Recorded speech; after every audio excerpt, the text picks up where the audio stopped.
Chers élèves de 6e, bonjour. Je vous fais une correction commentée du QCM sur les synonymes et antonymes. Comme ça, vous pourrez voir là où vous avez eu des erreurs. Remplacez le mot souligné par un synonyme, telle était la première question. Donc vous aviez le choix.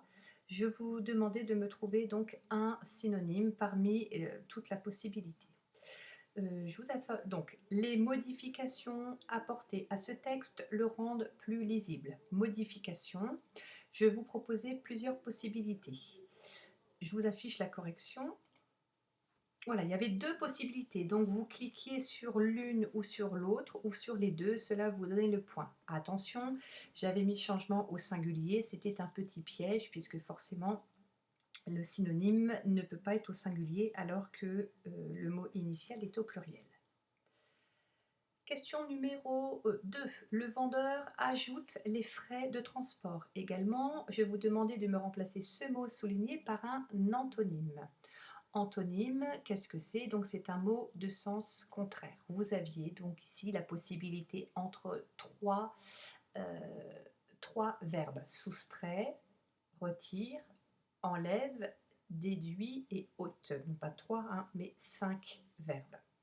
Vous cliquiez sur un seul, vous aviez également le point. Dans la liste suivante, sélectionnez des synonymes du verbe faire. Donc, 3 possibilités ici également, accomplir, construire, fabriquer. Attention, défaire et détruire ici sont des antonymes. Dans les couples de mots suivants, identifiez ceux qui sont des antonymes, donc des mots qui s'opposent par le sens, où il y avait brancher, débrancher qui était possible, ou l'action et l'inaction.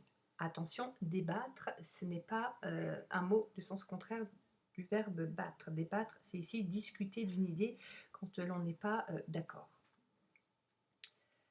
Des antonymes sont des mots qui se placent toujours devant un verbe, des mots qui sont de sens opposé, des mots qui s'écrivent presque de la même manière, ou deux mots de la même famille. Là, vous avez brillamment réussi, évidemment, deux mots qui sont de sens opposé. Les synonymes et les antonymes ne sont jamais de la même classe grammaticale, bien évidemment, c'est faux. C'est ça qui est très important, ils sont toujours de la même classe grammaticale. Remplacez le mot souligné par un synonyme. Donc l'hiver, il faut évidemment se protéger contre le froid. Évidemment, c'est un adverbe. Il faut absolument donc sélectionner dans les solutions proposées un adverbe. Vous avez donc ici naturellement, bien sûr, ça veut dire la même chose, mais ce n'est pas un adverbe, c'était donc faux. Demain, c'est la première représentation. Le comédien est inquiet. Remplacez le mot souligné par un synonyme. Vous aviez la possibilité ici entre soucieux ou alors troublé.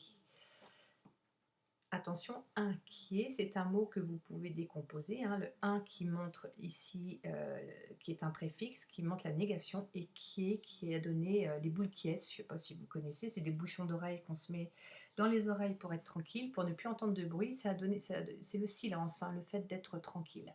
Et donc quelqu'un qui est inquiet, c'est quelqu'un qui n'est plus dans le silence, qui n'est plus dans la tranquillité d'esprit, et qui est donc tourmenté, soucieux. Question 9. Remplacez le mot souligné par un antonyme. Je présente un visage sombre à mes amis. Encore une fois ici, 3 possibilités. Un visage lumineux, joyeux ou alors jovial. Dernière question. Les synonymes sont deux mots qui ont le même son mais pas la même orthographe, deux mots qui s'écrivent presque de la même façon, deux mots qui ont le même sens ou deux mots de la même famille, bien évidemment. C'était la troisième solution ici qui s'imposait à vous. Voilà pour cette correction. Je vous souhaite une bonne journée. Travaillez bien. Au revoir.